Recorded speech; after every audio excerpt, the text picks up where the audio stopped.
Good morning, everyone. It's 10 a.m., so let us begin. My name is Vina Nadjibulla. I'm the Vice President of Research and Strategy here at the Asia Pacific Foundation of Canada, and it is such a pleasure to welcome you all to another APFC event, this one focused on the shifting geopolitical dynamics in the Canadian Arctic and partnerships with the North Pacific. I must confess, when we planned for this workshop, we didn't know that the questions around Arctic security and geopolitics would be so incredibly topical and headline news. But we're very happy to be able to convene this conversation now. It's on the record. We obviously have all of you here with us in the room, but also it's being live streamed to an audience who's joining us across Canada, and we will use the recording of this to further promote the conversation. Let me also acknowledge that we are gathered on the traditional, ancestral, and unceded territories of the Squamish, Musqueam, and Tsleil-Waututh peoples. And here at the APFC, we are devoted to the work of reconciliation, especially when it comes to conversations about Canadian North and Arctic territories. So, and we're very happy to have representatives of the Indigenous community here with us, especially Chief Ruth Macy. Welcome. Thank you for joining us and traveling from Yukon to be here. I'm also delighted to see so many folks who made the trip from Ottawa and other parts of Canada to be part of a workshop that we convened on this topic all day yesterday. So this public conversation is essentially translation and some highlights from a discussion that we were able to convene all day yesterday with representatives from Canada, the United States, South Korea, as well as France, the UK, Mongolia, a number of others, and representatives from the Department of National Defence and other Global Affairs Canada and other parts of Canadian government. This whole initiative is generously supported by the Department of National Defence, and we're very grateful for that. As part of creating conversations that expand our understanding of the Arctic. So much of the Arctic conversation has been very Euro-Atlantic focused, which is understandable and rightly so. We have now all of northeastern Arctic countries in NATO, with the exception of Russia, so it makes sense that both NORAD and NATO historically have really anchored our understanding, particularly of security dynamics in the Arctic. But I think increasingly over the last few years, we also are noticing that countries like Japan and South Korea in particular, but also India, Singapore, and other observer states in the Arctic Council have their own strategies on engagement with this important region and want to be part of the conversation. And as we've noted in a number of Canadian documents, like the Indo-Pacific Strategy, like the Arctic Foreign Policy that was released last year, like in our defense documents, there is a recognition that we can do more with those North Pacific partners, especially when it comes to issues of science cooperations, when it comes to technological cooperation. Japan and South Korea in particular bring a lot to the table. They're both also manufacturing superpowers when it comes to shipbuilding.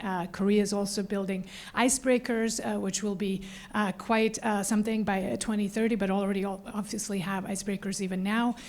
So I think there's that recognition, but of course so that's the opportunity side, which I think we can speak about on technology, on science, but there's also growing perceptions that there are emerging in a North Pacific part that kind of gets ignored, particularly around Alaska, sort of the North Pacific as a gateway to Arctic, especially since 2022 Russian invasion of Ukraine. I think the dynamics between Russia and China have really changed, and China can now use Russia much more for its ambitions in the region. But we do also need to fully understand what those threats are, because I think, especially in the current environment, it's easy to exaggerate them and to sort of feel like, Russia and China are encircling Greenland or basically building camp in the north. And I think we need to have an evidence-based conversation, rather one that's built around rhetoric that is particularly being politicized, I think, right now in Greenland. So it was really a timely conversation. That is basically the sort of the objectives of what we're trying to do. It's one of a series of discussions. We want to also continue to have them in parts of Canada. So we've had a conversation around this in Ottawa, in Whitehorse, now here in Vancouver, and want to continue to engage, especially also with the public, because there is now growing interest in this. I also have to note that all of this is happening at a moment of tremendous flux and change. Some of you may have heard our Prime Minister just deliver what, in my view, is one of the most consequential speeches of a Canadian leader on foreign policy.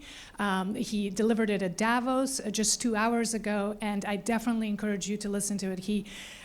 It was powerful, it was brave, and it was unusual in its nuance and sophistication of both examining the moment that we're in terms of the changes that are unfolding, and also what will be required of countries like Canada that are not great powers, that are not US or China, to both recognize the predicament that we're in, so to not be naive about the tremendous challenge that we feel, the crisis the pressure that we feel, but also to be then courageous in a couple of things. In strategic clarity, so he said we need to stop living the lie and start living the truth.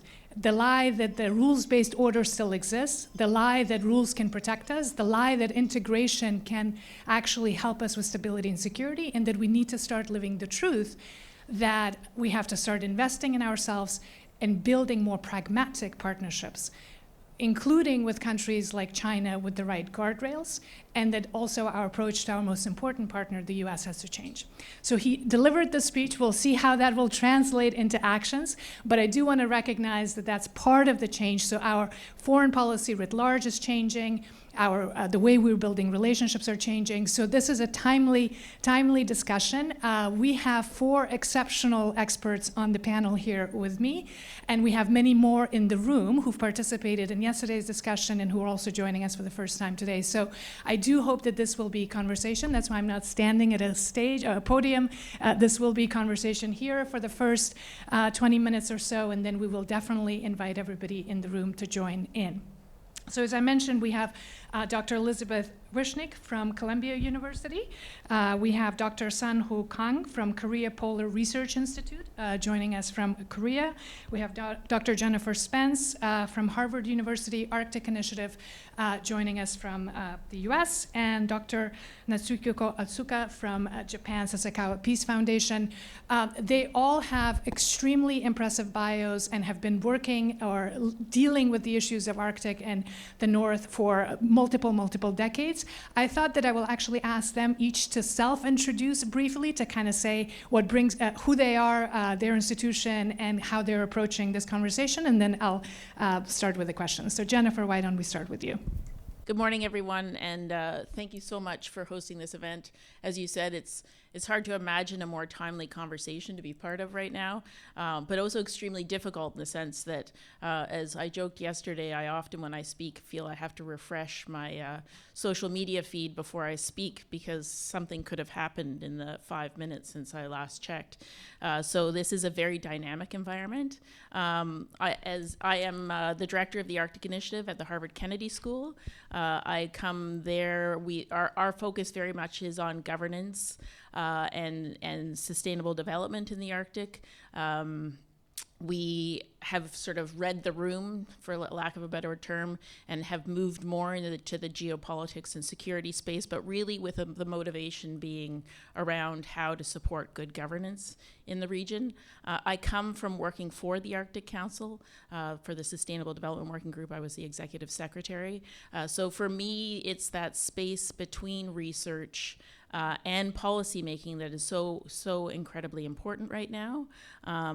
And my last sort of comment, well, I work in the United States. I am a Canadian, and my family happily lives in Ottawa, so. We welcome Americans here as yes, well. So absolutely, but. Good morning, everyone, and thank you very much for giving an opportunity to join this very interesting and important occasion. My name is Natsuko Otsuka from Sasakawa Peace Foundation, Tokyo, Japan, and my background is engineering, dealing with the port and ocean, and focusing on the ice-covered waters. So before joining the Sasakawa Peace Foundation, I was a professor of the Hokkaido University Arctic Research Center, and focusing on my research topic is focusing on the Arctic shipping. But my final last few years of my university career, I tried to tackle with the to integrate the many academic knowledge to deal with the real social issues. And now Sasakawa Peace Foundation is dealing with the supporting the Japanese government to establish the new Arctic policy at this moment. And this is a great opportunity for us to have exchange of many ideas. So I was really interested in this opportunity. Thank you very much. Good morning, everyone. I'm Liz Wishnick from New York City, which some people think is in the United States. I am a senior research scholar at Columbia's Weatherhead East Asian Institute. And my research for many years has focused on China-Russia relations. And I've looked at the topic from both points of view, and I spent a lot of time in Eastern Russia and also in Northeastern China. And so my study of the Arctic came from that point of view, looking at how their cooperation in the Arctic has developed. I also led a project for the East-West Center on U.S. Indo-Pacific partners in the Arctic, looking at the roles of Japan, South Korea, India, and Singapore, and that's how I first became acquainted with this research institution, and I'm so grateful for the opportunity to continue the conversation.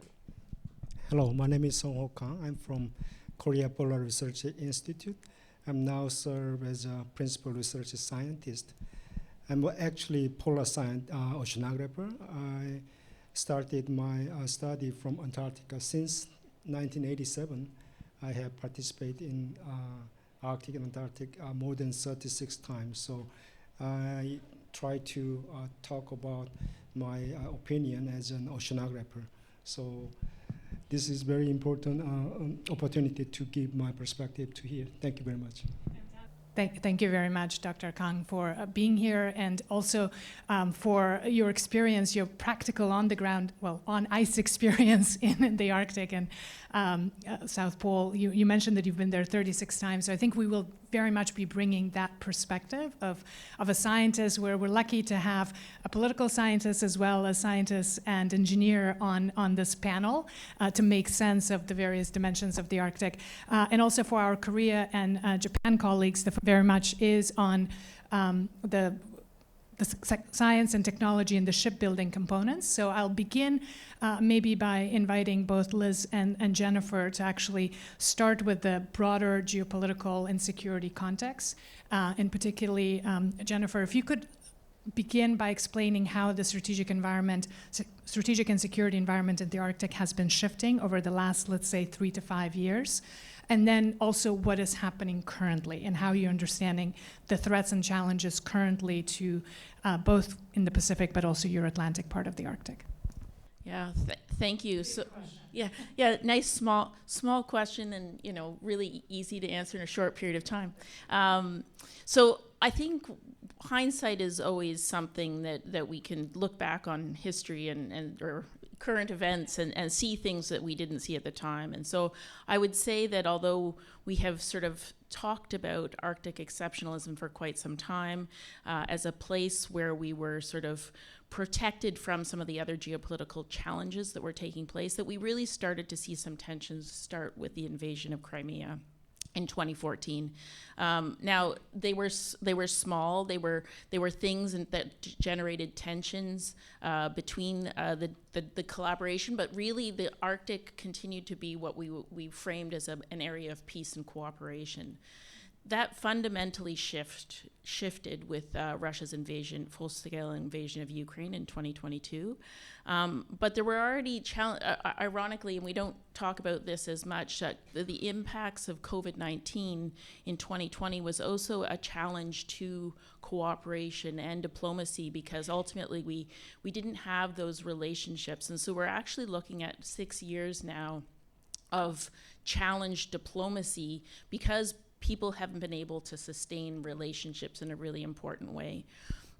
So and then ultimately what we've seen, I would say, is, I mean, there's different opinions on this, but there has been an effort, a sustained effort by all 8 Arctic states, sort of after Russia's invasion of Ukraine, to try to sustain some of that cooperation. I would call this science diplomacy, and that has been, there has been efforts to do that.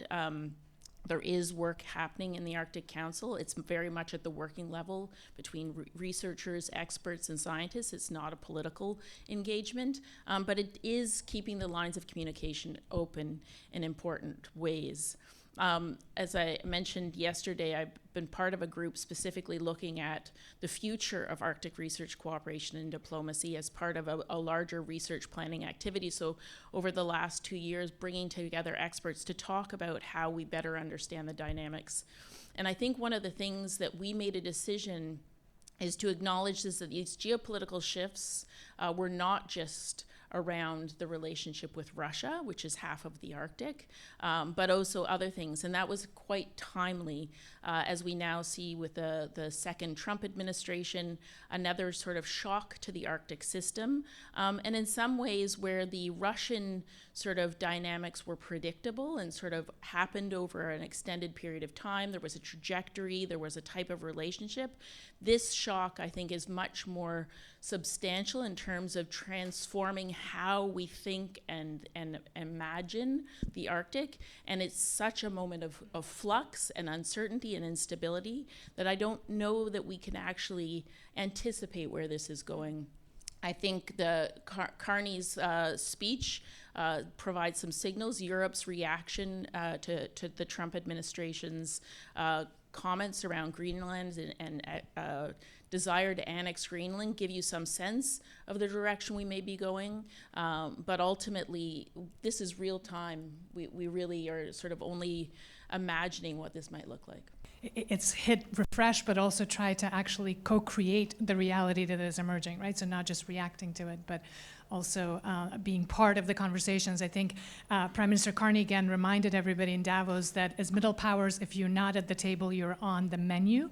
So the idea that, yes, great powers are really flexing their muscle right now, but middle powers also have something that they can bring and have power in different ways, including by convening conversations among the interest small groups. And I think that's what makes the Arctic so interesting, because you have Russia and China in the Arctic, but then you have the other 6 Arctic states, which you could deem to be middle powers, especially in the Arctic context, that these are countries that have worked in that space of middle power and what that means. Exactly. That was exactly what he was mentioning. Liz, if I could bring you into the conversation, especially sort of to speak a little bit from how we are understanding the threats in the Arctic and sort of this China-Russia convergence, to what extent that is real, to what extent there's still a lot of deficit in strategic trust between those two, and how that's seen both in the kind of the Pacific side by other actors like Korea and Japan, but also what does that mean for Canada and the Euro-Atlantic partnership? So again, small question, but I'll see where you go with it. So I would start even earlier than the Russian invasion of Crimea with the changes that impact the Arctic. I would start with 2008 and the global economic crisis. Because after that point, you see Russia and China turning more to one another to create alternatives to what they saw as a failed model of global economic governance. And you also saw Iceland at that time becoming more interested in cooperating with China.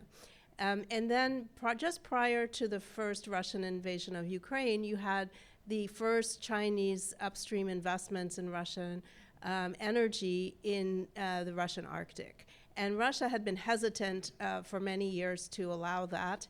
Russia was one of the countries that was, with Canada, that was most reserved about China joining the Arctic Council as an observer state. And so you see a change after 2014, as we just heard.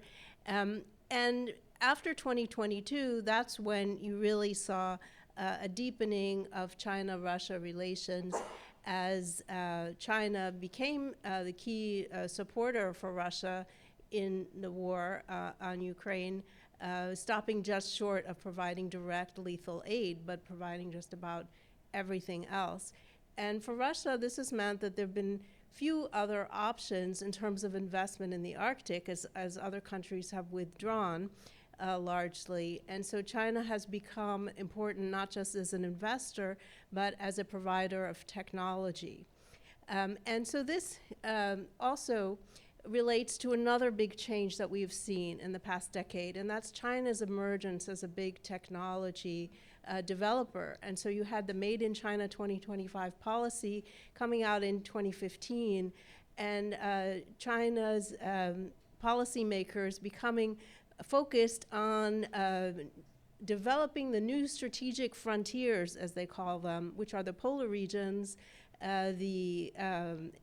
also deep sea and space technologies, as well as cyber, all technologies that will become very important in the Arctic region. So China is trying to emerge as this high-tech power, and that puts it in the crosshairs of Western countries that are also very strong in technology. And so as the climate crisis also accelerates and we look for these green technologies to address it, China becomes a key player, but also undermines other European and other actors in this sphere.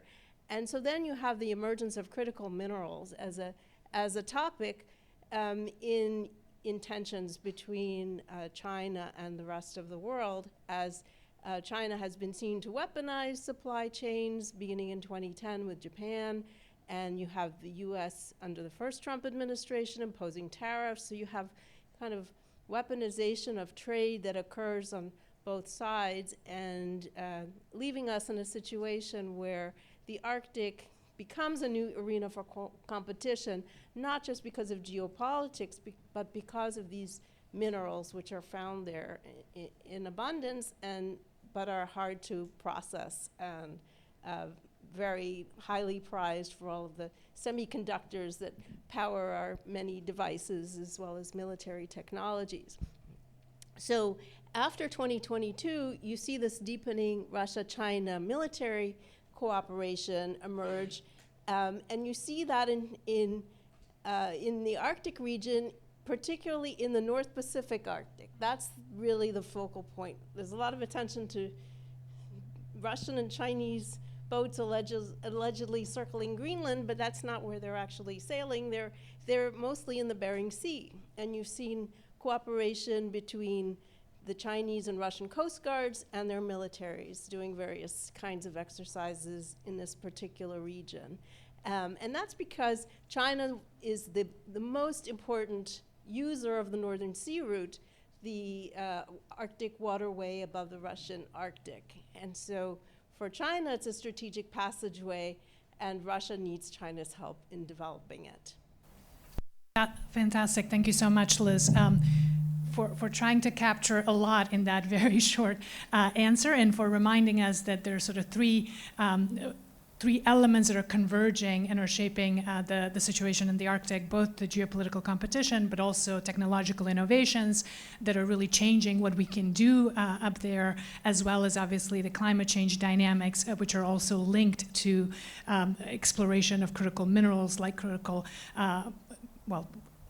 energy resources in general, both for clean as well as conventional, and then of course shipping routes and the commercial opportunities. So, and I do want to come back to some of what you said towards the end on what Russia and China are actually doing together in the North Pacific, particularly through joint naval exercises, Coast Guard cooperation since 2024, and kind of especially now, right? There's a market shift and change. But before I do that, I want to bring in colleagues from Sasakawa Peace Foundation to speak a little bit about how Japan sees the Arctic more generally, from a kind of a position of its overall oceans policy and free and open Indo-Pacific as part of it, but more globally, and how that position is changing over the last 10 years, because Japan has had an Arctic policy for now 10 years, and we're now seeing some rethinking of that. So I'd love to hear what that rethinking is about, but also opportunities then for cooperation potentially with countries like Canada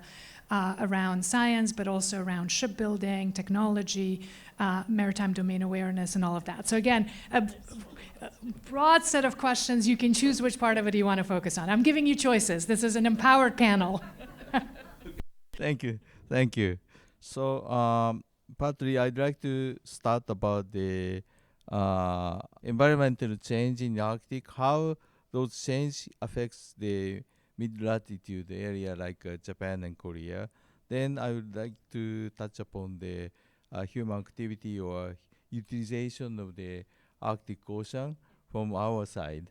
So so as you may know, in the Arctic region is as you may see that the geopolitical relations are undergoing significant shifts, involving Arctic nations and also involving in the Asian nations like Japan and Korea as well. And as you may know that the rapid warming and environmental changes in the Arctic are now beginning to expand to the mid-latitude area. For example, Japan, based on the Arctic change, we are experiencing the extreme climate event like heavy rain, heat wave, or cold wave, and also we are experiencing environmental change on the marine ecosystems. For example, in Japan, the salmon catch is drastically decreasing. This last year, maybe 1/5 of the catch. So this is because of the change of the ocean condition, mainly in the Okhotsk Sea and the Bering Sea area. And we are realizing the biodiversity change in not only in the Bering area, but also the Okhotsk Sea along the Japan's northern coast. So in parallel with that, another new species like warm water fish species are coming into the northern part of Japan. So the species are changing, fishing ground are changing as well. And so, and focus on the shipping activities along the Arctic. So Northern Sea route shipping volume are recovering from the temporarily decline due to the economic sanctions against Russia because of Russian oil and natural gas exports and general cargo transport between China and Russia is continuing and increasing. And so, and the shipping activities along the Northern Sea route remains at this moment. Also, to focus in the Northwest Passage area, the cruise activities are drastically increasing after the COVID-19. And due to the long-term sea ice retreat in the Arctic, this tendency will be continued. So the Arctic shipping along the Northern Sea route will be continued by Russia and China. And also the cruise activities are continued and will be increased along the Northwest Passage. And also in the future, more offshore shipping route will become a reality, including the Central Arctic Ocean area. Also in the Central Arctic Ocean area, particularly in the Chukchi Sea, and also northern part of the North Pacific area, will become one of the fishing ground for commercial fisheries. So this Central Arctic Ocean CALFA will be one of the key points for the governance of the shipping activities. But in order to enhance these activities, we need to develop the observation of the shipping activity in that area in order to detect the illegal activities in that area. So in this reason, satellite observation is a very, very strong tool. Will be more very strong tools. And at this moment, yesterday I showed you that we can detect the ship activities very, very precisely by using the synthetic aperture radar and satellite AIS system. However, this SAR radar is observation interval is mainly the 2 weeks by Japanese satellite and the 6 days by the European satellites. And these services are not enough for detecting those illegal activities. So we need to develop something. So one idea is to cooperate to use the several satellite service to detect the certain areas. So and also the technology to develop the detecting ship activities by satellite data is also must be developed to use more effectively.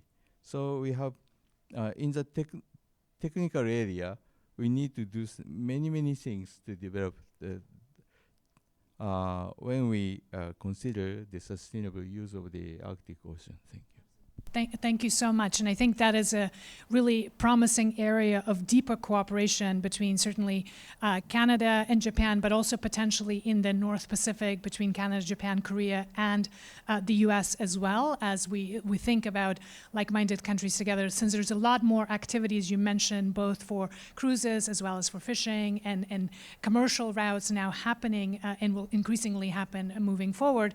We need to have better understanding of what's actually going on there. So being able to have sensors and radars and being able to have satellite imageries, all of the things that I think it would be fair to say Canada has also some capabilities in, and I know there are colleagues in the room from Oceans and Fisheries as well as from D&D who could speak to that as well. But I think in your presentations both yesterday and today, I think the clear message there is that there's a tremendous amount of opportunity for partnering, and as we need to have these practical ways that we come together, not just sort of at the strategic level, thinking of North Pacific as a concept of bringing together US, Canada, or certainly Canada, Japan, Korea, maybe US as well.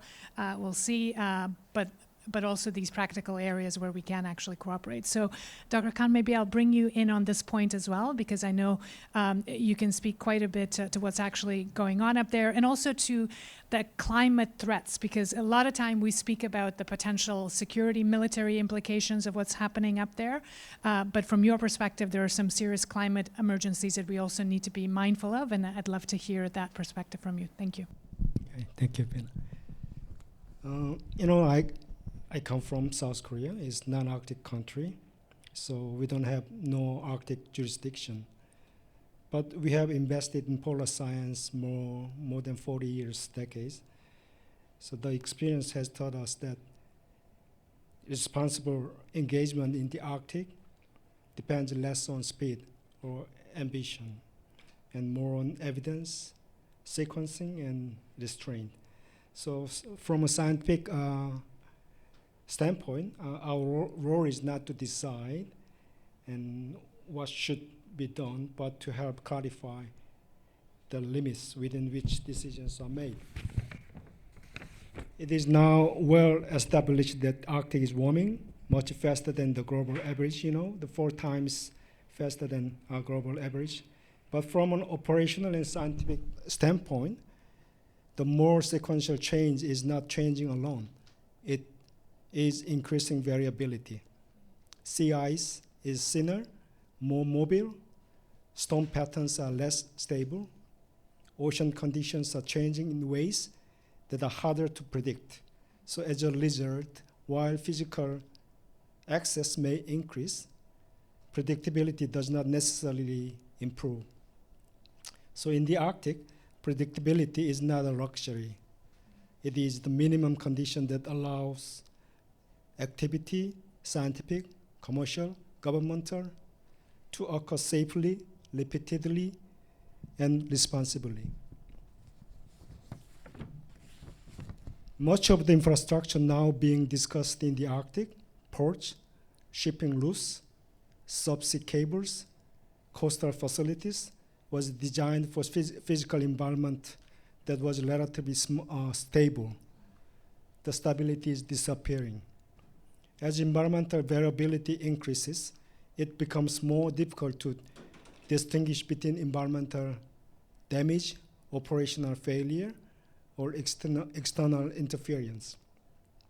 From a scientific perspective, this ambiguity itself becomes a source of risk. It delays decision-making, it complicates response, and it increases the chance that incidents are misinterpreted. Many serious Arctic incidents do not begin as deliberate actions. They begin as misunderstandings of environmental conditions. As Arctic activity increases, science does not argue for speed or delay. It argues for sequence. Data first, operations second, scale last. When this sequence is reversed, risk accumulates faster than resilience. So I'd like to conclude with a simple reflection. The Arctic is not becoming simpler as it warms. It's becoming more dynamic, more variable, harder to predict. Stability in the Arctic, therefore, does not come from moving first, but from understanding when, where, under what conditions it is responsible to move at all. So that shared understanding, grounded evidence, experience, and respect for uncertainty is what allows cooperation, function, and trust to endure. Thank you. Thank you so much. I think that is a powerful message that we need to hear, both in terms of how that stability and predictability is changing because of climate change effect and because of human-made activities up there as well, and also sort of the from a science perspective, the need to move not fast and not to be the first one, but rather to move in a way that is sustainable, data-driven, and responsible and operationally safe. But of course, that is the ideal recommendation from a scientist. We live in a less than perfect world in which it seems like that may not be the approach that I think many are taking to lots of things that are on the frontier of technology, both in terms of certainly AI, space exploration, and obviously also what we're doing in the Arctic. Jennifer, if I could come to you, because you spend so much of your time kind of trying to bridge the research and the policy world. We've heard two really powerful perspectives from our colleagues from Korea and Japan on sort of what's happening from a science and research perspective. How is that informing what you're seeing from a governance and policy-making perspective? Do you see those linkages? Do you see those conversations actually happening? Or there is a greater disconnect now than maybe even 2-3 years ago because of the geopolitical and security pressures that everybody's feeling? I don't know if that question makes sense. What I would say is it's complicated. I think I'm afraid everything has to be. Yeah. What I would say is what I've seen and what I have worked towards contributing to is recognizing that at this point, it's not necessarily governments that can lead a lot of these collaborations. And so it is about pragmatism and recognizing the ecosystems of institutions that work in these various spaces and can create those relationships to move issues forward. So policy ultimately is informed at the domestic level, but it's informed by those who provide the research, that provide the advice. And so there's still a huge amount of work that can be done in that space.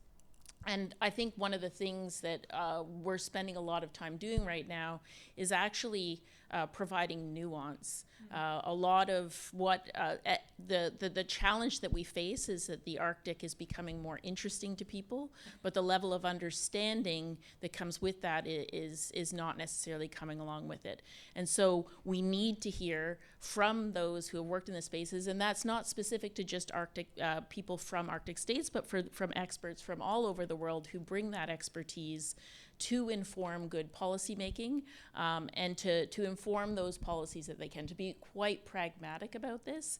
And I do see that progress being made in specific policy areas. But there's still a lot more that, there are definitely challenges to this sort of classic multilateral institutions.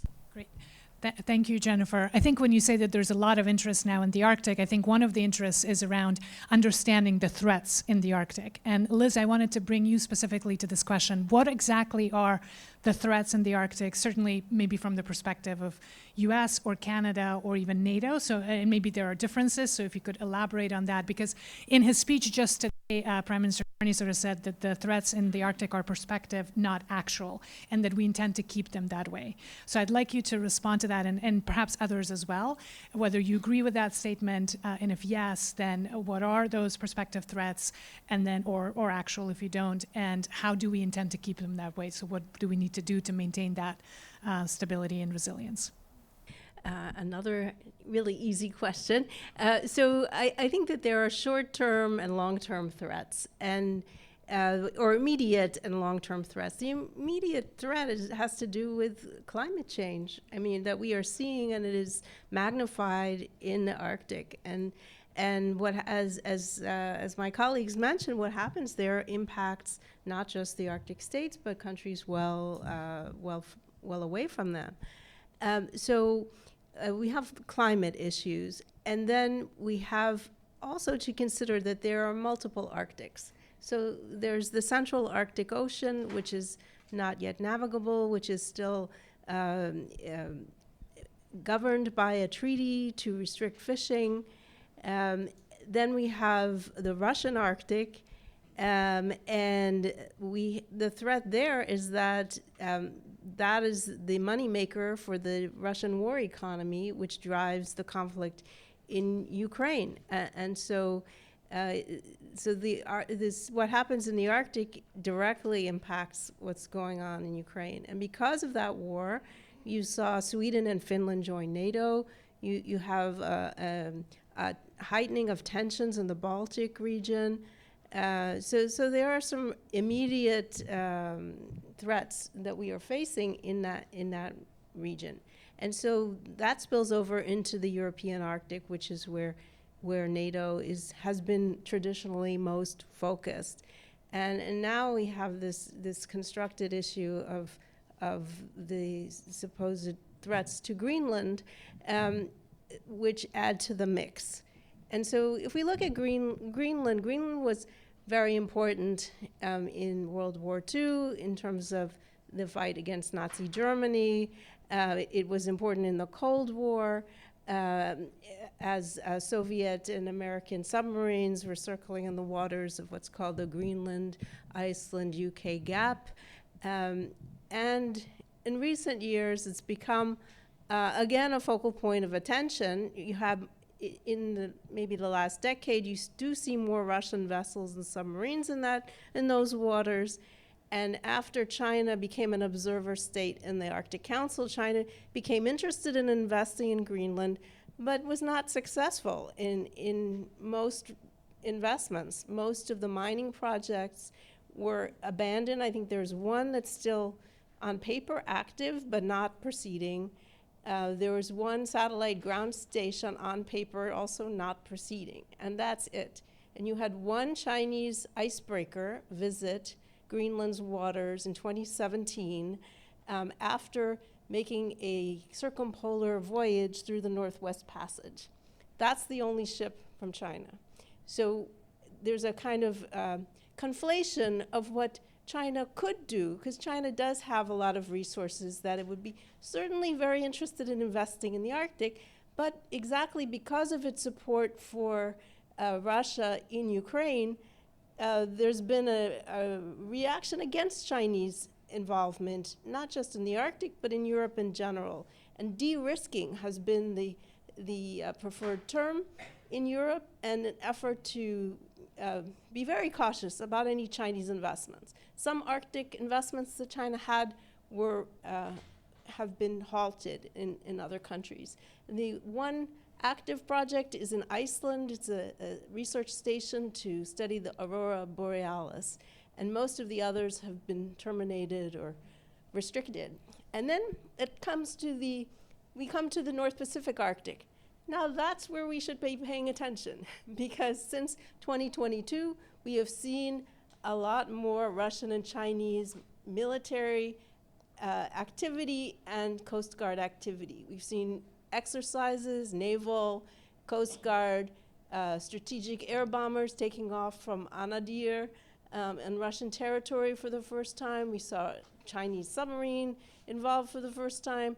So that's been the focal point of their activity, and it's because of the Northern Sea Route that my colleague mentioned, because they need this passage through the Bering Strait to use the Northern Sea Route. And so that's of interest, also fishing resources, and its proximity to the US. They feel a threat from what they perceive as an expanding NATO into Asia, where you have more interactions between NATO and Northeast Asian countries. And so they're countering what they see as a threat by this activity. Also, China's northeastern provinces have been lagging behind economically. They would like to be more involved in the Arctic. And so they're enthusiastic about cooperating with Russia in this area. So if I were to say where to focus my attention on the actual China-Russia threat, it would be the North Pacific Arctic, not the waters of Greenland.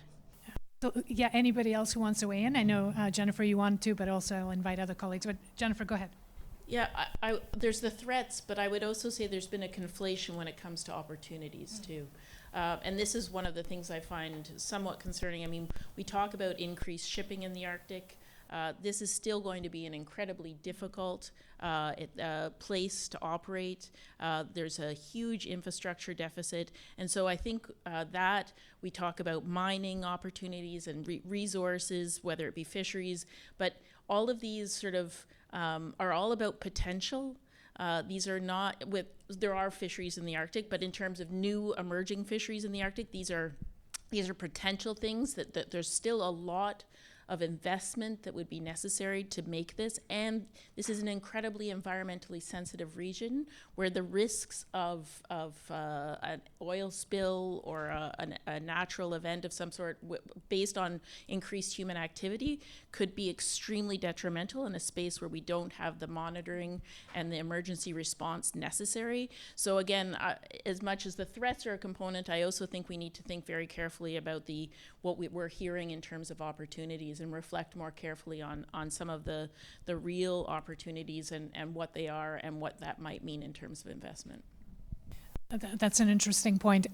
I know I had promised that I will engage the audience, and I really want to do that because we do have a lot of expertise, and there are many dimensions to this conversation, obviously, especially in the last couple of points, both in terms of the right-sizing the threat and understanding the threats, particularly in the North Pacific, but also in right-sizing the opportunities and the challenges of exploring those opportunities in terms of lack of infrastructure and being sensitive to the climate impact, and also not forgetting we haven't yet brought in the human dimension. For many of us, the Arctic is very far and maybe not very populated, but there are actual human communities that are living there, especially obviously Indigenous and First Nations, but also others. So kind of how do we I think there's a lot of interest now in this dual use and being able to kind of fulfill more than one objective, security, defense, kind of as a narrative to be able to marshal a lot more resources. There's also obviously the civilian infrastructure that needs to be rebuilt, and each country I think is approaching it slightly differently and has different things to bear. So I want us to get into that part of the conversation as well, but I also want to bring in others from the room here to engage with any of the elements, including the ones that I just put on the table on the kind of the dual use, the infrastructure, the human dimension of all of this, and then also to ask questions or to challenge the conversation. So this is my attempt to open up and see where we go from here. I see two hands bravely up already, so I'll call on you, Jen, first, and May will bring you the microphone. Please wait so that colleagues on live stream can hear it. She's right here. Hi there, I'm Joanna Chu. I was a journalist based in Beijing and Hong Kong before and tracking how China positioned itself with the Arctic. And 10 years ago, it seemed like people weren't as accepting of China as an Arctic or near Arctic state, but do you think that Beijing has been successful somewhat in, being seen as a country with a legitimate stake in the Arctic? And also, secondly, could you kind of summarize, I know this has been brought up already, but the critical role of critical minerals in the latest discussions. Do you think it's the top or just one of the main current draws of some of the geopolitical tussles over who gets to be called an Arctic state and who, has access? Great. Those are great questions, Joanna. Maybe we'll take note of them and then come back so that everybody has a chance. So both on China's status as the near Arctic or more active there, as well as the critical minerals. Yes, please, Patrick. Thank you. Good morning. Patrick Duxbury from the Inuit Development Corporation Association.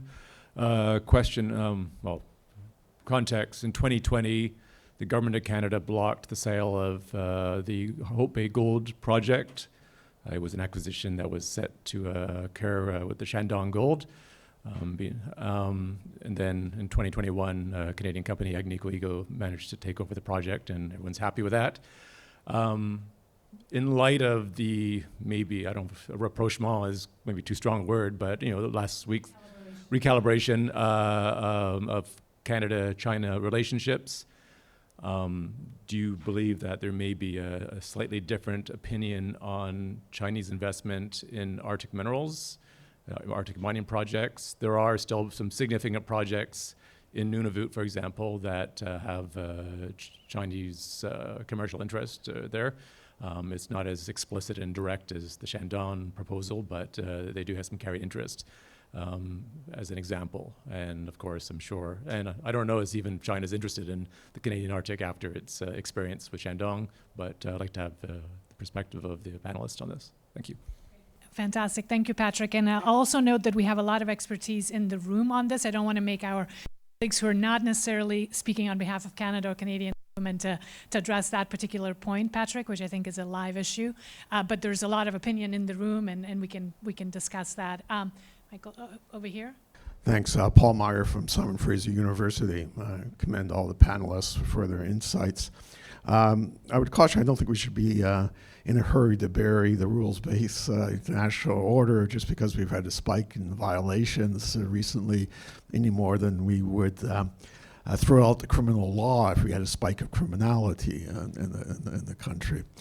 And indeed, just now, there's been a new multilateral treaty that has been concluded, known as the High Seas Treaty. It's formally, I think, the protection of biological diversity beyond national jurisdictions.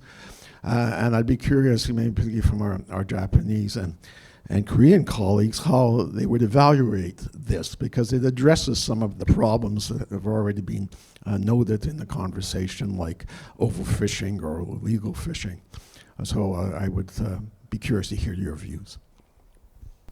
Fantastic. Thank you so much, Paul. I think they're not completely getting rid of rules-based order. I think the language is diminished, right? So there's a lot of language with China. It's not a rapprochement, it's recalibration or calibrated or strategic partnerships with guardrails. I think we now need multiple words to be able to describe things because you can't just find one word. So it's the diminishing, I think, is what the Prime Minister said, in fairness. But point well taken. Should we do one more round? Yes, please. Thank you. My name is Colin Laughlin. I'm a journalist with a magazine called Maritime Magazine, so I'm going to ask a maritime question. It really picks up on the professor from Simon Fraser's question. You talked about the illegal fishing activities and need for collaboration in terms of monitoring, specifically with more satellite surveillance. In the context of the diminishing world order or diminishing rules-based, what enforcement mechanisms are in place when you do get involved with illegal and unreported fishing activities in that area? I mean, to observe it is one thing, to enforce it is another. So how do you see the enforcement playing out? Great. I think we now have a good, solid base of questions, which sort of maybe we'll start, Liz, with you on the China stuff, both in terms of acceptance of China's more active role there in this whole concept of being a near state, as well as the critical mineral conversation, which everybody can address. And then we have a whole set of questions around multilateral cooperation, especially on issues like fisheries and others in the current context of this heated geopolitical discussions. So, Liz. Thank you for these questions. I think no one likes China's term near Arctic state. Even Russia has objected to it. And because China, of course, geographically is not adjacent to the Arctic. It makes some claims based on the impact of climate from Arctic-related climate issues and other geographical features in terms of a river that flows north through Russia to the Arctic. And so there's an effort to justify this terminology. But even in the Chinese Arctic community, this was controversial. But ultimately, the Chinese government went with it. If you look at Russia-China relations in the Arctic, Putin himself doesn't like to use the term Polar Silk Road, which is the Chinese term for the shipping route from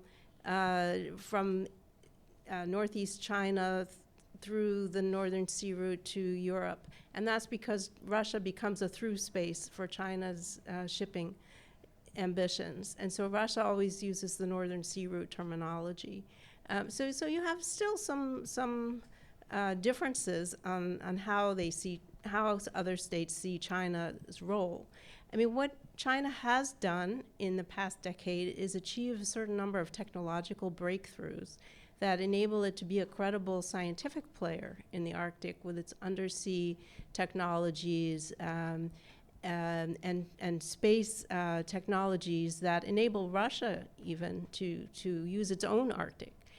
But that technology is all dual use, which also elicits concerns by many Arctic states. So I think China has not really succeeded.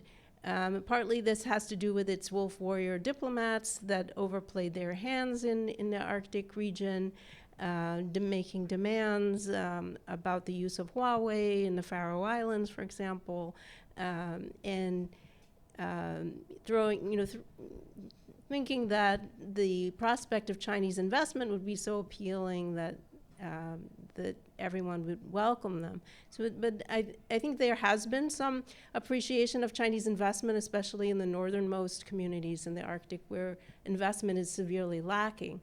But in below the Arctic Circle, in the capitals, there's been a lot more caution, especially since the war in Ukraine. And that really, I think, made it much more difficult for China to act in the Arctic as well as in Europe. The critical minerals issue, I think, is partly in the Arctic, but partly separate. It has to do with the weaponization of trade and what would happen to critical mineral supply chains in the event of a Taiwan contingency. That's what keeps U.S. military planners up at night.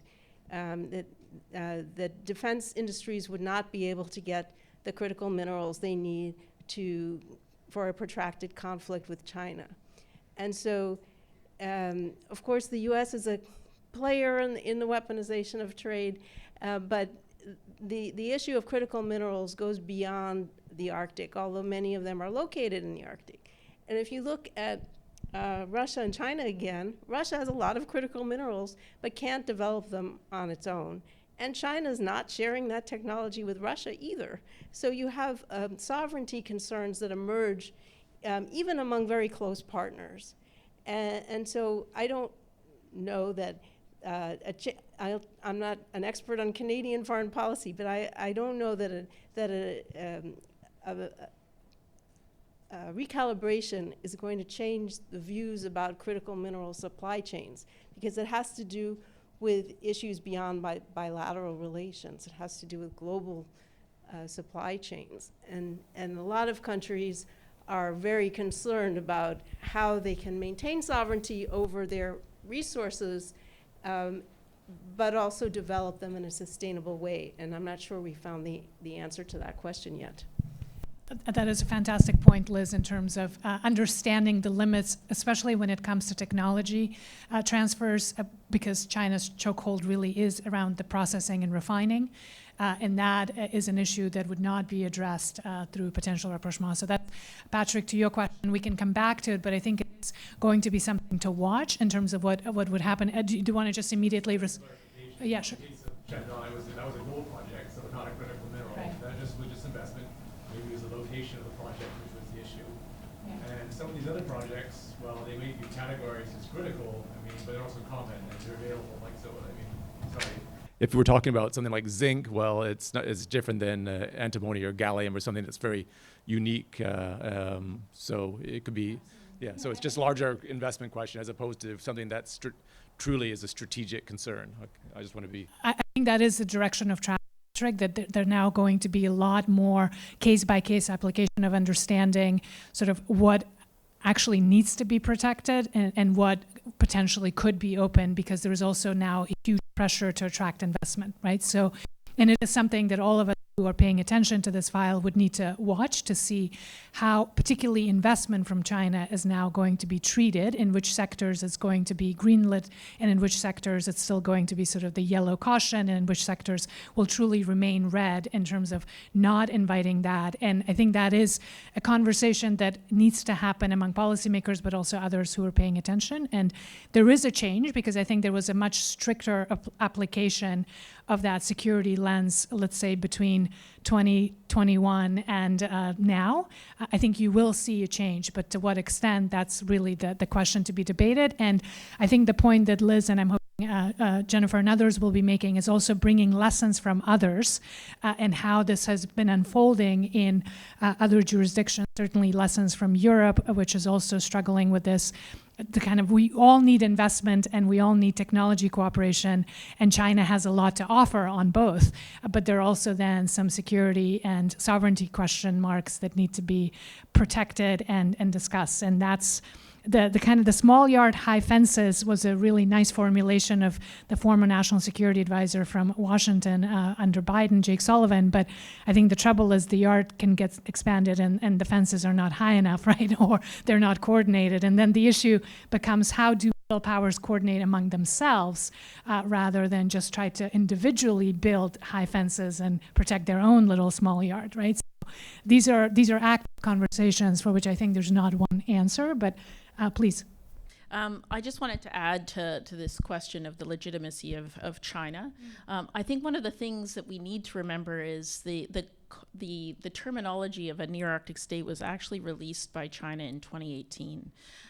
This is not something that happened last year, and yet a lot of the rhetoric we hear right now makes it sound like it came out last year. So it's actually what we have seen in terms of, and also the Polar Silk Road, we've seen actually that China is actually reversing a lot of those activities. They're not investing in it because of the policy, the reactions by Arctic states who initially were very open to Chinese business and have very much reversed that, whether that be Canada, whether that be Norway, Finland. All of these countries are actually the ones that are taking a different policy position in terms of investment from China. And so you do see China doubling down, one, on its relationship with Russia, but also really doubling down in terms of its science contributions to the Arctic. And it's us that are continuing to use this terminology of near-Arctic state and Polar Silk Road, whereas China itself has actually reduced its use of that terminology, but because it seems to be a perfect catch to really get people's attention, this is something that you hear a lot in the news that they're talking about, and ironically, it's us that's perpetuating it. So I think that that's something to really keep in mind. In terms of the critical minerals piece, the other thing I would add to this piece of the conversation is the economic viability question. And again, this comes back to the economics of accessing these resources in the Arctic context. It's extremely expensive to do work in the Arctic, and so the economic viability is frankly not there in most cases. And what we need to then ask the question is, it's about strategic importance, and then that requires public investment. So it's not just a private sector thing, and that would be the case in Greenland. A lot of the stuff that, or a lot of the minerals that we're focusing on, and the fact that there's a large quantity of these types of minerals does not make them a business opportunity in a lot of cases, not in any time in our lifetime, from my perspective. So again, this becomes about a supply chain factor, and then it's about public investment that we need to be thinking about. So I think, and I mean, in terms of the Canada-China piece of it, I think there's still going to be a huge, I mean, there's a lot of sensitivities around the development of this relationship, and I think things like supply chains around sensitive materials will continue to be a factor, but I think this is definitely an evolving situation. Thank you so much. Dr. Nadjibulla, maybe if I could come back to you on the question from Professor Meyer on the maritime cooperation, and certainly Japan is still very interested in UNCLOS and international law and in its overall oceans policy in the Arctic as well. So maybe if you could speak how that's evolving, what's the situation there, that would be great. Yeah, thank you for the question. And I'm afraid I'm a right person to make a comment, but basically the Japanese government or Japanese other private sectors are really sincere to follow the international governance, including not only the BBNJ but also other fishery agreement as well. And also regarding the IUU fisheries, it also occurs in the Japanese EEZ area, not only Japanese domestic fishing boat, but also other like North Korea and China's fishing boat are coming into our waters to doing the illegal fisheries. And we are detecting those fishing boats as well, but the infrastructure for the Coast Guard is not enough to take all of them. So some of them are caught by our Coast Guard, but most of them are maybe we can't catch those illegal activities. However, if we can make strong evidence this boat of your countries is doing illegal fishing in our waters, then we can put those strong evidence to those countries. So please rule those fishing boat to commit the illegal activities. So this could be discussed also in the high seas as well. There's no infrastructures to rule those activities physically, but the international community, if international community detects those activities and gets strong evidence, this boat is your country's, then the international community can make those countries to rule and those rules of the committing such kind of illegal activities. That is my personal comment. Thank you very much. Dr. Kang, can I bring you into this question or anything else that you would want to weigh in on the discussion? I know we've talked about many things. You know, what happens in the Arctic in Korea is everybody recognizes this. It is closely related with, East Asia, Korean Peninsula, climate change, everything. So also the people thinking global warming is an opportunity, but also acknowledging its risk. So that's why the science is very important before we go ahead. So, but I think as personally to mitigate this geopolitical tension, especially Central Arctic Ocean Fisheries Agreement, is very important. So it started 2021, but now is implementing the plans. At least 16 years. We need to have long-term observation before we go fishery in the Central Arctic Ocean. So this is very important agreement. Even Russia, everybody, Arctic countries and non-Arctic country agreed. We have to follow this rule. Also, I think historically the International Polar Year is very important. It's about 60 years later, it's 150 years in polar IPY. So every polar country now preparing this IPY. Also, Korea is preparing. So IPY is also functioned very well during geopolitical tension in a long time ago. As Antarctic Treaty make Antarctica as a peaceful place. Also, I think IPY and CALFA, we can use this agreement to mitigate the tension in this. So I think this is my personal opinion to do it. Can you say a little bit more about the International Polar Year and sort of how you are making sense of it in the current climate? Because now the SCAR, Antarctic, and IASC in Arctic, the society scientists are now talking about the planning, how to work together, sharing data together. So each country, they're preparing how to work together at least in the Central Arctic Ocean. So this is a very important process now doing. So I think it's to the point that was made by Paul that there are still pockets of cooperation at the most sort of universal level, and I think some of those will exist, and hopefully some elements of science will be that. Other questions or comments? Again, please don't limit yourself to questions. We welcome a lot of other comments as well. Yes, young lady here. Thank you so much. My name is Kaylin from UBC School of Public Policy and Global Affairs. And as we kind of discuss this more pragmatic and working level approach to cooperation in the Arctic, especially among Arctic states, and even the shift in kind of operations within the Arctic Council, what avenues or platforms can we see for Indigenous organizations and communities to continue to engage in Arctic governance in these times? Fantastic question. Thank you. We always welcome UBC students at APFC events, so thank you. Half of our team are graduates of UBC, so welcome. Pittman, yeah. I'm Pittman Potter, Professor Emeritus from UBC, focused on China primarily over the last number of years. But the question I have actually, and I would just echo the point that was made earlier without being too duplicative, and that is that, I think the rumors of the death of the rules-based international order are a bit premature. We have a rogue actor who is denying the role of international law, but that doesn't mean the system is crashing. And in fact, the reason the system exists is because it's the mutual interest of most of the countries in the world to have that system. And most of the countries in the world are not superpowers. Most of them are medium powers or less, and they need international law. So I would just say that it is existing because of that interest.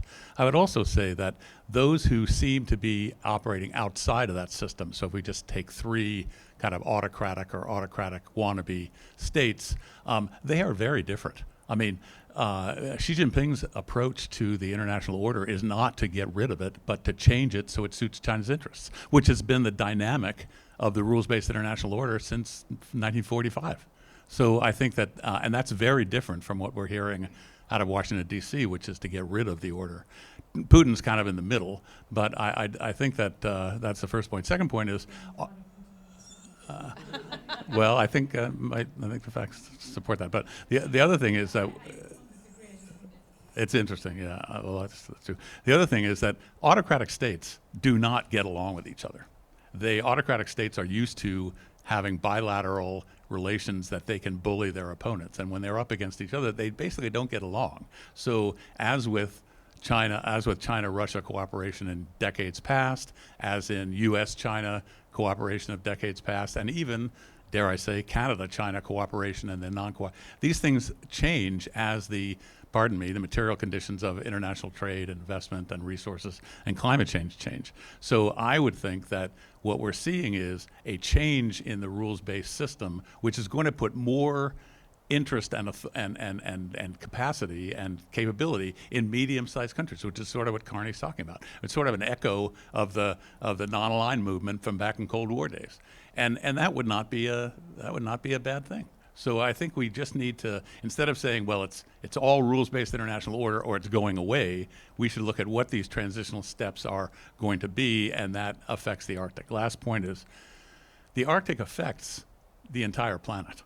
So the idea of China's claim to being near Arctic when they're not really near the Arctic, well, I know I scoff at that as well as other people do, but the fact is that people in Brazil are affected by the Arctic. People in Latin America, people in South Asia are affected by what happens in the Arctic. So in a way, the Global Commons has an interest in Arctic policy, and that can be a generator of cooperation and institutional change. Thank you. Fantastic. I see a couple of more. So yeah, colleague from Philippines, Consul General. Thank you very much. I'm Consul General of the Philippines. Here in Vancouver, Gina Hamuralin. My question, I know that the Arctic region is partly a global common, but not also total, because the permanent members, they share exclusive economic zone within the Arctic region. So, but there is a part of the high seas, that is still under part of UNCLOS. So I hope it's getting to be the next playground or battleground for economic risk. But what about the small countries who are neither observer states or permanent members of the Arctic Council, who are energy deficient or have no resources, mineral resources in the future?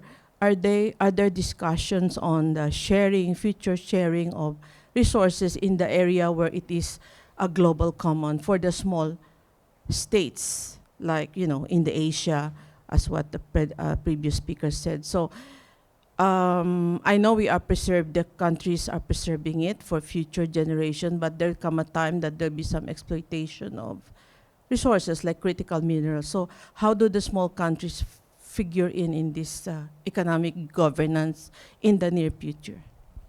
Great.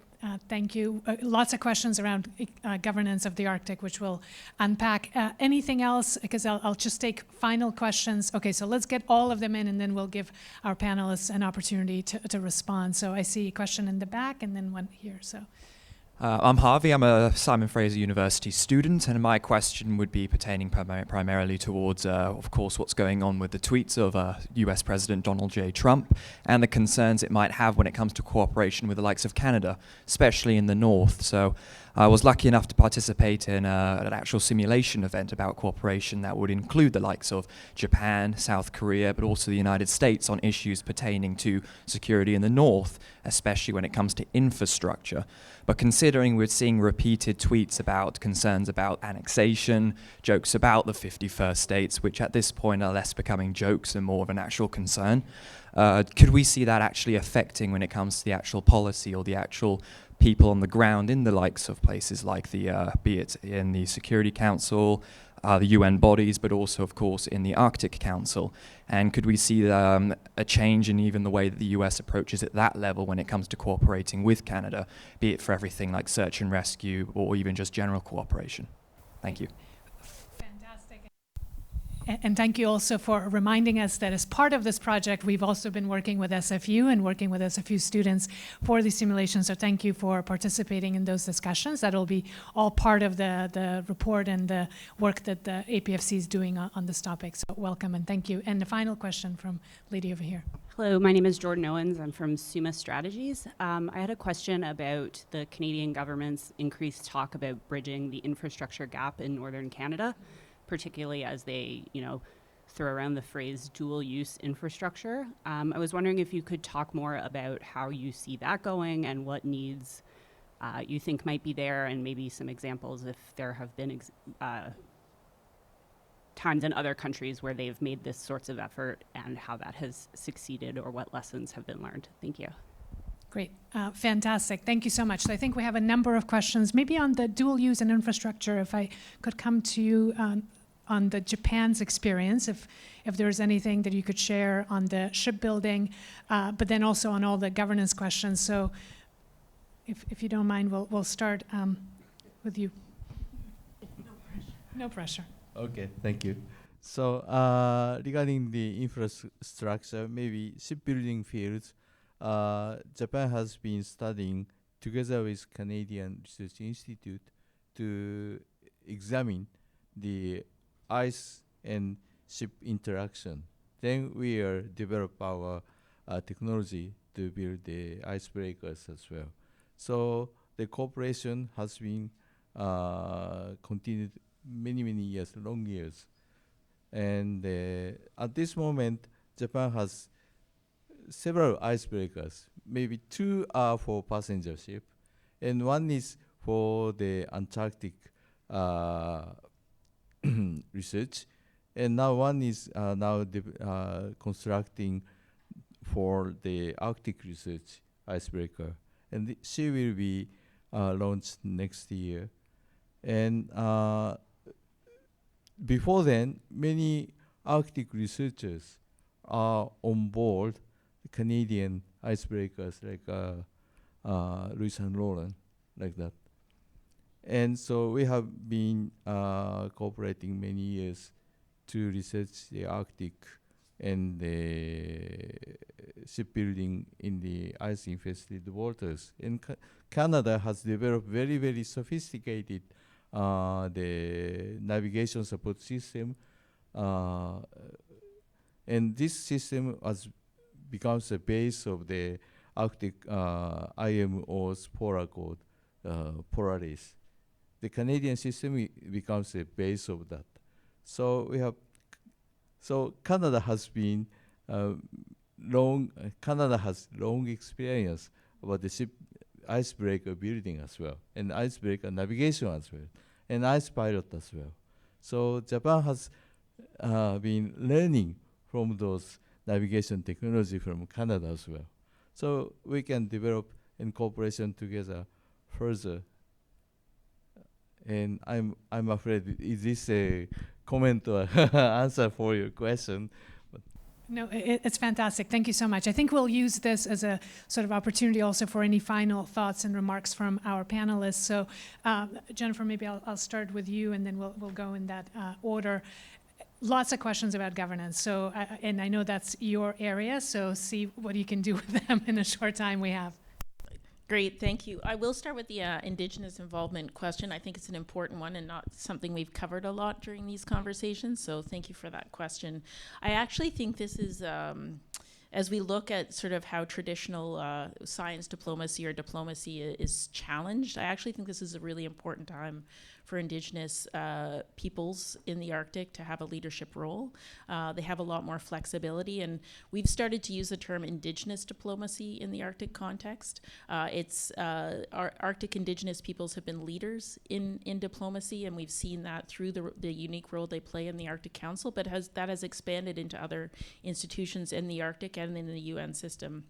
And what's interesting to me is with the pause of the Arctic Council, we did see that, in fact, the flexibility that these permanent participant organizations had allowed them to advance issues and to be conveners in many of these policy issues in a way that states could not. And we saw the flexibility of the institutions to enable that. So I think there's a lot more. I think this is going to be an interesting area to follow, and I think there's a huge potential here for states who recognize and value the role of Indigenous peoples to continue to lift those positions up and to enable them to be leaders in defining what the policy priorities are. So I think that's a really important point. I could speak to all. I'm gonna in terms of the Arctic Ocean and the role. So the Central Arctic Ocean Fisheries Agreement, which we've heard talked about, is unique in the sense it's one of a kind in terms of using the precautionary principle. So it's an agreement, an international agreement that allows for states to come together when there is no fishery. And I think what's important to remember here is that we don't actually know at this point, and that's the whole point, is to make the decision to not have fisheries until there is sufficient information, as we've heard. And that's a really important and defining moment.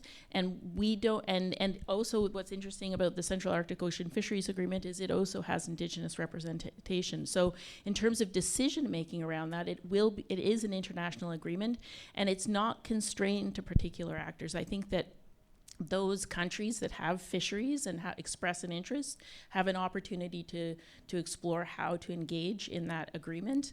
And so this doesn't need to be exclusive, but it will, I think it is about defining responsible fisheries and having the right resources to do that.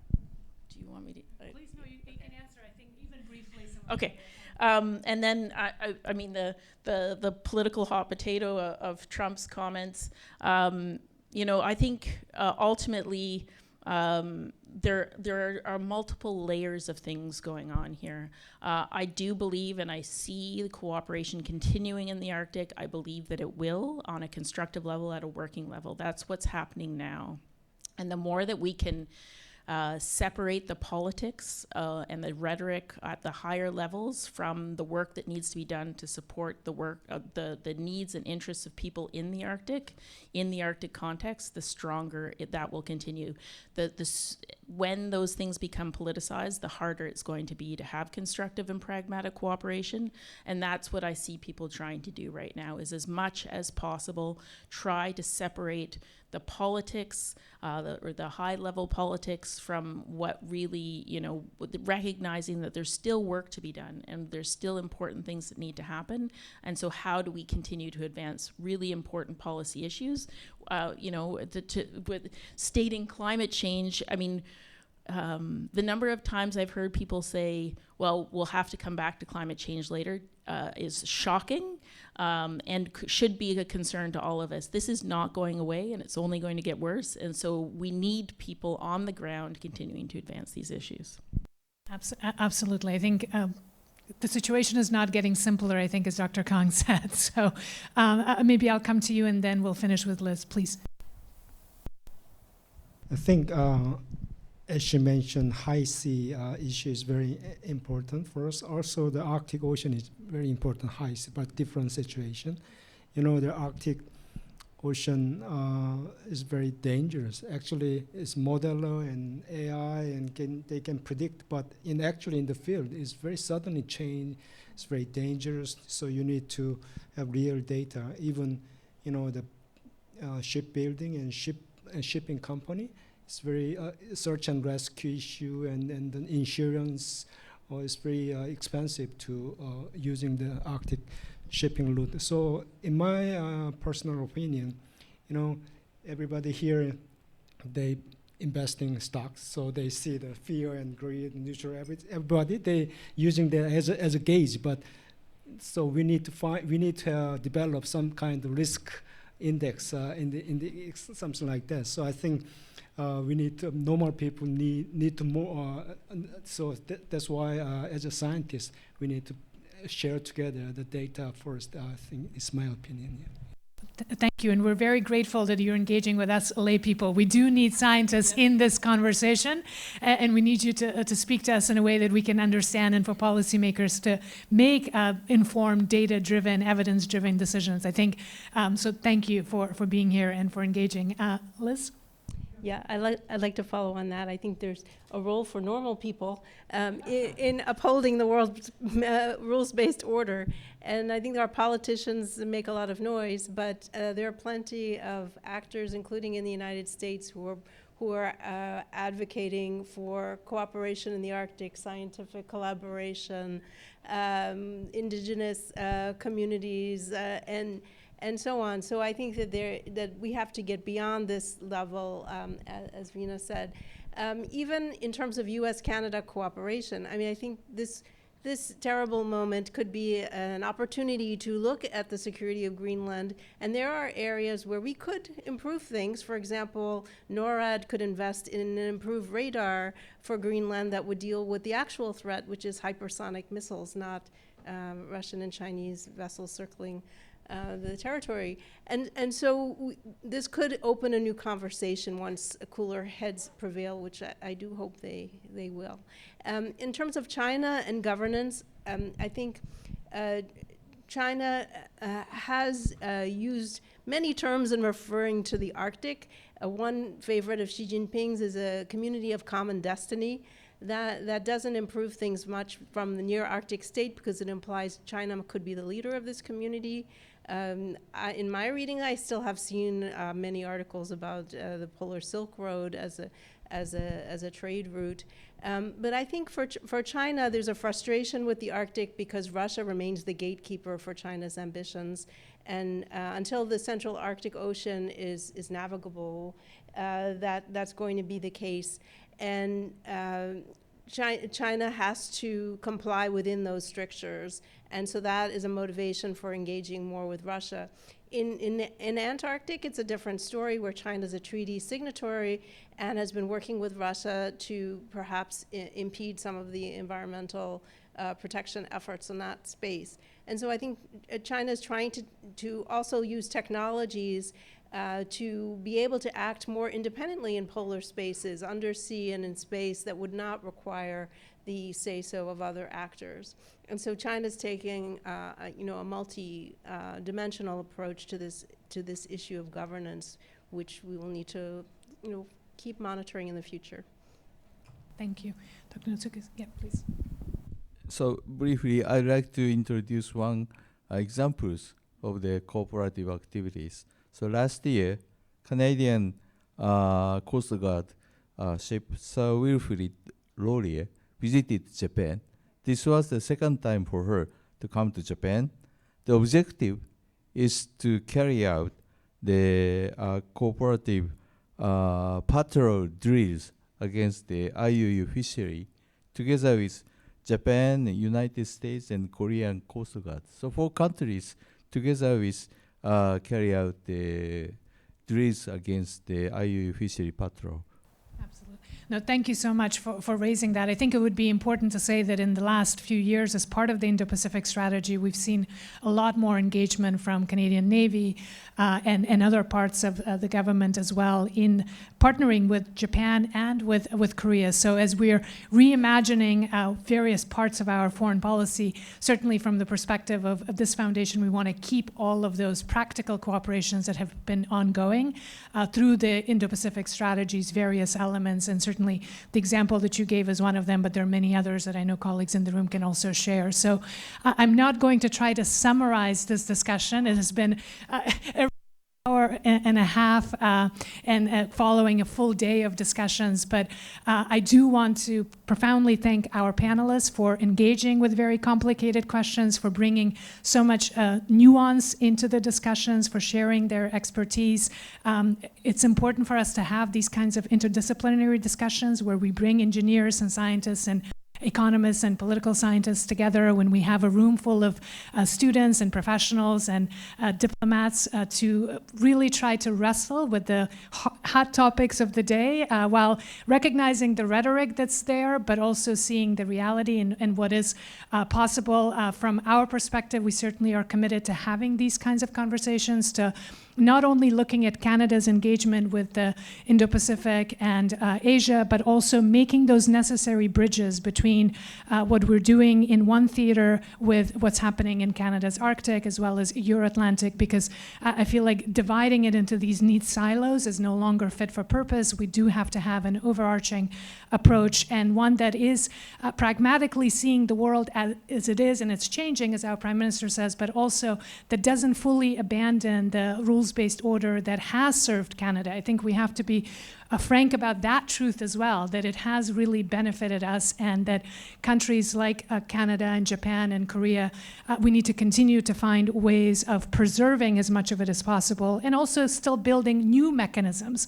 I think the reality is we also live in a world in which we need now new networked coalitions that are building on things rather than completely removing things. So one other thing that caught my attention from that we are no longer talking about sort of the United Nations and post-World War II order was built on the ashes of World War II. So I hope that we don't get to that point where now rebuilding from the ashes, but rather can build with the parts of the system that are still working. So it is fragmenting, it is diminishing, it is under pressure, but there are still some elements of it that are not yet burned down. So let's try to preserve them and build up from there. So that is my glass half full attempt.